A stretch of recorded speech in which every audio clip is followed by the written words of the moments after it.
Hi people, እንዴት ናችሁልኝ? እኔ ደህና ነኝ እግዚአብሔር ይመስገን። ዛሬ ኦፍ ዴይ vlog ነው የምሰራላችሁ። እንደምታዩት በጠዋት ተነስቼ ቁርስ ለመስራት ጉድ እያልኩኝ ነበረ፣ ግን ስነሳ መብራት ስላልነበረ ከትንሿ እህቴ ጋር ከሰል አቀጣጥለን በምታዩት መልኩ ቁርሳችንን ወደ መስራት ገብተናል። ትንሽ ቱና ራፕ ነገር ለመስራት ስላሰብን ቂጣውን ለማዘጋጀት በቃ ያላዘጋጀ ነው የሊጥ አይነት የለም። በሶስት አይነት ሊጥ ይሆናል ይሄን የመሰለ ቂጣ ያወጣ ነው። ከዛ ቂጣችንን ካዘጋጀን በኋላ በሚታዩት መልኩ ደግሞ ራፕ ውስጥ የሚገባውን ነገር ዝም ብለን ፈጠራ ነው። በቃ ሽንኩርትና ቲማቲም አንድ ላይ ጠብሰን ቱናውንም ጨምረንበት ከዛ አንድ ፍሬ እንቁላል መተን እንደዚህ በምታዩት መልኩ በዘይት እሳት ላይ ጥብስ አደረግ ነው።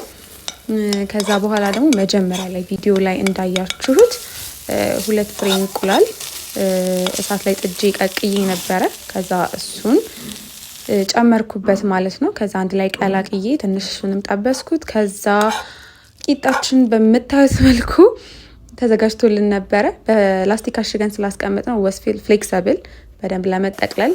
ከዛ በምታዩት መልኩ ድጋሚ ውስጥ ከተን ደግሞ እሳት ላይ ጠበስ ነው። ከዛ በቃ በዚህ መልኩ አሪፍ ሆኖ ወጣልን። በጣም ወደውት ነበር የበሉት።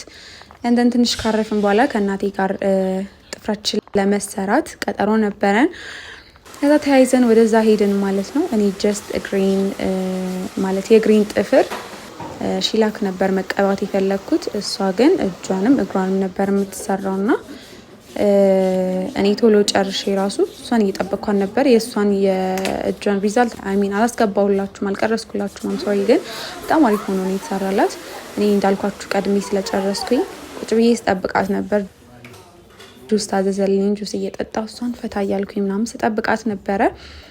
ከዛ በኋላ ፋይናሊ እሷም ጨረሰችና ሂሳባችንን ከፋፍለን ወጣን ማለት ነው። የኔ ሪዛልት በደንብ ስላላሳየዋችሁ ቤት ገብቼ አሳየዋችሁ። ጀስት ጥፍር ቀለም የተቀባሁት የተለየ ነገር የለውም። ያ ኤንደን ተራ ቀኑን ሙሉ የተለያዩ ስራዎችን ስሰራ ውለን እንደምታዩት ለሊት 6 ሰዓት ጀምሮ ደግሞ ሌት ናይት ስተዲ ጀመርን ማለት ነው።